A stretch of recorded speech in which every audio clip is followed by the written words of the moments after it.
దూత media, power of news. నమస్తే, welcome to Pavan analysis.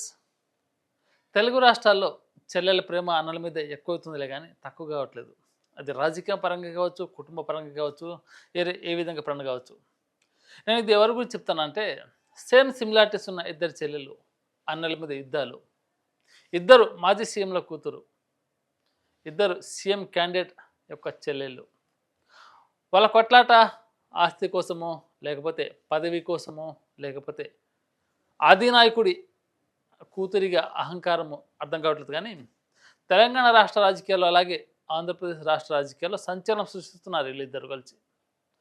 ఒకప్పుడు వైఎస్ఆర్ బిడ్డగా, అంటే వైఎస్ఆర్ ఎంత పెద్ద మహానుభావుడో, ఎంత పెద్ద నాయకుడో అందరికీ తెలిసిందే.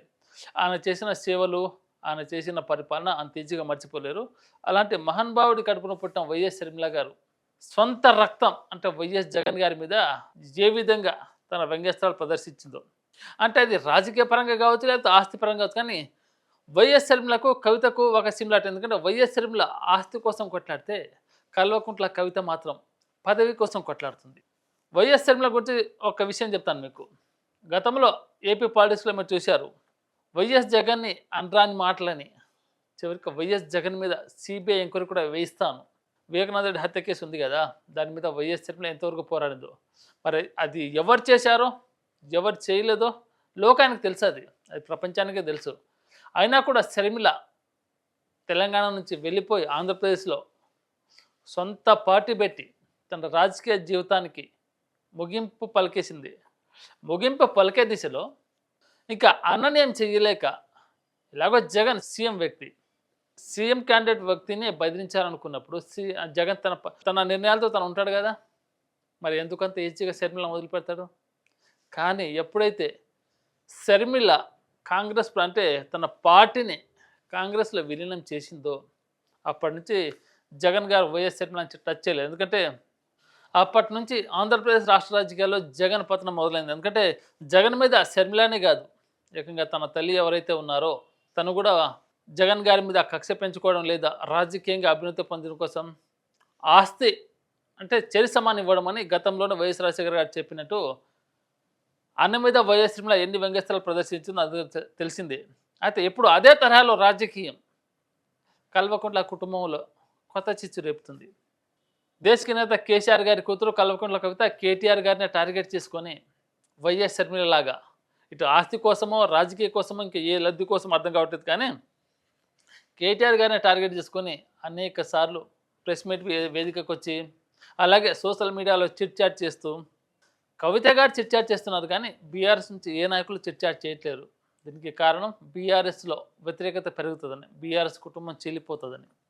మరి కవిత గారు ఇంత చేస్తున్నప్పుడు ఎందుకంటే ఆస్తి కోసం కావచ్చు, లేకపోతే కేసీఆర్ గారి కూతుర్ని తెలంగాణకు కాబోయే సీఎం అభ్యర్థిని అనే విధంగా సేమ్ సిమిలారిటీ. వైఎస్ షర్మిల గారు ఎలా అయితే పోరాడారో ఇప్పుడు కవిత గారు కూడా అలాగే పోరాడుతున్నారు. మళ్ళీ తెలంగాణ బిడ్డ, అటు ఆంధ్ర బిడ్డ, అంటే రాజకీయాలు ఏం చేద్దామని, వాళ్ళ నమ్మిన కార్యకర్తలు ఏం చెప్దామని వీళ్ళ ప్లాన్ ఏంటి? రాజకీయంగా ఎదగడానికా, లేకపోతే ఉన్న ఆస్తిని మొత్తం లాక్కోవడానికా, లేకపోతే ప్రజల్లో సింపతి సంపాదించి తమకంటూ ఒక మార్క్ క్రియేట్ చేసుకోవడానికా? క్లియర్ కట్గా ఒకటి అర్థమవుతుంది. రాజకీయ లబ్ధి కోసమే అప్పుడు షర్మిల గారు, ఇప్పుడు కవిత గారు వాళ్ళ అన్నలని కావాలని టార్గెట్ చేస్తూ వాళ్ళ కుటుంబం యొక్క పరువు ప్రతిష్టలకు భంగం కలిగే విధంగా అప్పుడు షర్మిల గారు మాట్లాడారు, ఇప్పుడు కవిత గారు మాట్లాడుతున్నారు.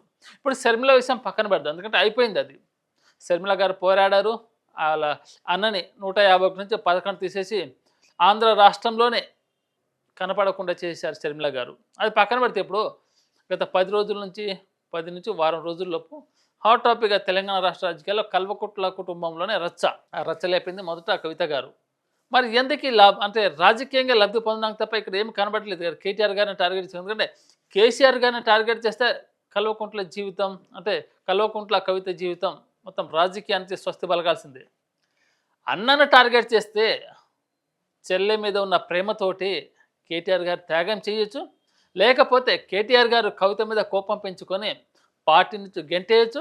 ఒకవేళ పార్టీ నుంచి గెంటేస్తే సొంత పార్టీ పెట్టుకోవచ్చు, మహిళల సింపతి సంపాదించుకోవచ్చు. ఎందుకంటే ఆల్రెడీ తెలంగాణ జాగృతికి కవిత ఆల్రెడీ ఒక ఏర్పాటు చేశారు ఫౌండేషన్, తెలంగాణ జాగృతి ఫౌండేషన్. దానికి తనే ఫౌండర్గా, అధినేత్రిగా ఉన్నారు. కేటీఆర్ గారిని ఒకవేళ ప్రేమ పెంచుకొని కవితను బుజ్జగించి పార్టీలో ఆన్వయించుకుంటే బాగుంటుంది. కానీ కవిత చేసే డైరెక్ట్ అటాక్ కేటీఆర్ గారిని తగులుతుంది. దీనికి వ్యంగ్యస్త్రంగా కేటీఆర్ గారు ఒకవేళ ప్రదర్శిస్తే కోపాన్ని, దుస్సాహాన్ని ప్రదర్శిస్తాడే తప్ప కవిత మీద ప్రేమ ఎట్టి పరిస్థితులు, ఒకవేళ బీఆర్ఎస్ అధినేత కేసీఆర్ గారు కలగజేసుకొని కేటీఆర్ గారికి నచ్చజెప్తే తప్ప కవిత మీద అంత ఈజీగా కేటీఆర్కు కోపం తప్పదు. ఎందుకంటే కేటీఆర్ గారు ఏ విధంగా పరిపాలన చేయగలరు, ఏ విధంగా పరిపాలన సాగించగలరు అందరూ చూస్తూనే ఉన్నాం. కానీ కవిత గారు ఎంతసేపు తన రాజకీయ లబ్ధి కోసమే. ఇక్కడ నేను మాట్లాడాల్సిన ఇంకో విషయం ఏంటంటే, వైఎస్ షర్మిల కావచ్చు, కల్వకుంట్ల కవిత కావచ్చు, ఆడబిడ్డకు పెళ్ళైన తర్వాత ఇంటి పేరు మారిపోద్ది. కానీ బయటికి వెళ్ళినా కూడా వీళ్ళకి ఇంటి పేరు మారలేదంటే ఆ కుటుంబంతో ఉంటేనే వీళ్ళకు రాజకీయ భవిష్యత్తు, 3 పూటల అన్నం దొరుకుతుంది. లేకపోతే అటు వైఎస్ షర్మిల ముందు వైఎస్ పోయినా, ఇటు కల్వకుంట్ల కవిత ముందు కల్వకుంట్ల పోయినా కానీ వీళ్ళ జీవితం అంటే వీళ్ళని ఎవరు పట్టించుకోరు. ఫస్ట్ ఆఫ్ ఆల్ ఇది ఒకటి క్యాచ్ చేసుకోవాలి. ఎందుకంటే వాళ్ళతో పర్సనల్ లైఫ్ కావచ్చు, కానీ వాళ్ళు అంటే ఎవరైతే పెళ్లి చేసుకున్నారో కల్వకుంట్ల కవిత కావచ్చు, అలాగే వైఎస్ షర్మిల కావచ్చు. మళ్ళీ ఇంకో సిమిలారిటీ చూడండి, ఇక్కడ ఇద్దరి భర్తల పేరు అనిల్ కుమారే. మళ్ళీ ఇద్దరు భర్తల పేరు సేమ్ సిమిలారిటీస్. అంటే అన్నల మీద ప్రత్యక్షంగా యుద్ధం చేస్తున్నారు. రాజకీయంగా ఎందుకు మరి ఇంత కోపాలు? అన్నల మీద ప్రేమను పెంచుకోండి అబ్బా. ఎందుకంటే మీ ప్రేమే రాష్ట్ర రాజకీయాల్లో భవిష్యత్తుకు మంచిది. ఒకవేళ మీరు కక్ష కట్టుకొని మీరు పగబెట్టుకుంటే మీ కుటుంబమే విచ్ఛిన్నైపోద్ది.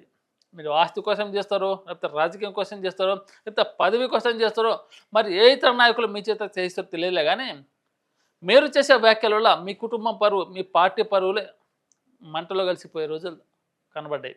వైఎస్ షర్మిల గారు అంటే వైఎస్ జగన్ కుటుంబం నుంచి వైఎస్ షర్మిల గారు ఏ విధంగా మాట్లాడారో ఆ ఫ్యామిలీకు ఇప్పటి వరకు ఆంధ్రప్రదేశ్లో చోటు లేదు. కానీ అతి కొద్ది రోజుల్లో తెలంగాణలో కూడా వైఎస్ మాదిరిగానే, అంటే వైఎస్ కుటుంబం మాదిరిగానే కల్వకుంట్ల కుటుంబం తయారవుతుంది అనేది క్లియర్ కట్ కనబడుతుంది. అయితే ఇక్కడ నేను చెప్పేది ఏంటంటే, అన్నల మీద ప్రేమ పెంచుకుంటే బాగుంటుంది. రాజకీయ పరంగా మీరు కావాలని అడగండి, ఏం కావాలో. ఆస్తి కావాలా, హోదా కావాలా, అంతస్తులు కావాలా అడగండి. ఎందుకంటే ఇద్దరు బాగా సంపాదించుకున్నారు. ఆర్థికంగా బాగా బలపడిన కుటుంబాలు రెండు. మరి ఇంత రాజకీయంలో సంపాదించి జనాలను వేరే మార్గంలో అంటే తరలింపజేయడమే తప్ప మీరు రాజకీయంగా మీరు చేస్తున్నది ఏం లేదు. ప్రజలకు క్లియర్ కట్గా తెలుస్తుంది. అటు వైఎస్ షర్మిల గారు చేసినా, ఇటు కల్వకుంట్ల కవిత గారు చేసినా రాజకీయంగా మీ లబ్ధి కోసం జనాలను పిచ్చోళ్ళని చేయకండి. మీ కుటుంబం వాల్యూ కోసం, మీ ప్రేలాపన, మీ అహంకారం, మీ దుర్బుద్ధి కోసం, మీ రాజకీయ ఎదగడాల కోసం జనాలను పిచ్చోళ్ళగా తయారు చేయకండి. మీరు ఏది చెప్తే అది నమ్ముతారు కదా అని అనుకుంటే అది చాలా పొరపాటు. ఎందుకంటే గత ఎలక్షన్లో చూసాం మనం, అటు ఆంధ్రాలో చూసుకున్నా, ఇటు తెలంగాణలో చూసుకున్నా జనాలు ఎవరికి తీర్పునిచ్చారో, ఎవరికి పట్టం కట్టారో తెలుస్తుంది. ఎందుకంటే వైఎస్ షర్మిల గారు లేదా అలాంటి కల్వకుంట్ల కవిత గారు అన్నల మీద ప్రేమను పెంచుకొని ద్వేషాన్ని తగ్గించుకోండి. కుటుంబంలో అంటే వైఎస్ కుటుంబం అంటేనే దేశంలో మెచ్చిన నేత, కల్వకుంట్ల కుటుంబం అంటేనే దేశం మెచ్చిన నేతలు ఉన్నారు. అంటే దేశంలో గుర్తించే నాయకులు ఉన్నారు. ఇలాంటి కుటుంబం నుంచి వచ్చి మీరు రాష్ట్ర రాజకీయాలు ఇచ్చిచ్చెందుకు పెడుతున్నారు. ఒకవేళ కవిత కొత్త పార్టీ పెట్టినా కానీ తన రాజకీయ జీవితానికి తనే స్వస్తి పలకాలి తప్ప ఒక కొత్తగా వచ్చిన ప్రయోజనమే లేదు. అందుకే రాబోయే రోజుల్లో కవిత గారు కొంచెం ప్రేమను తగ్గించుకోండి, అత్యుత్సాహాన్ని తగ్గించుకొని కల్వకుంట్ల కుటుంబంలో చీలికలు తెచ్చే పనులు మాత్రం చేయకండి. ఎందుకంటే బీఆర్ఎస్ కుటుంబాన్ని నమ్మి లక్షల మంది కార్యకర్తలు, ఎంతోమంది నాయకులు ఉన్నారు. వాళ్ళందరినీ మీరు గుట్టు చప్పుడు కాకుండా ఇంట్లోనే నింపు పెడితే బాగోదు. ఆ విధంగా మీకు ఇది మంచి పని కూడా కాదు. మీ రాజకీయ భవిష్యత్తుకు కల్వకుంట్ల కుటుంబం నుంచి మీరు బయటికి వెళ్ళిపోతే జనాల కలిసి మనం పట్టించుకోరు. ఈ విషయం మాత్రం గుర్తుపెట్టుకోండి. హాయ్, నేను మీ RP Patnaik. Please subscribe to Dootha media. For more updates, please subscribe Doota Media.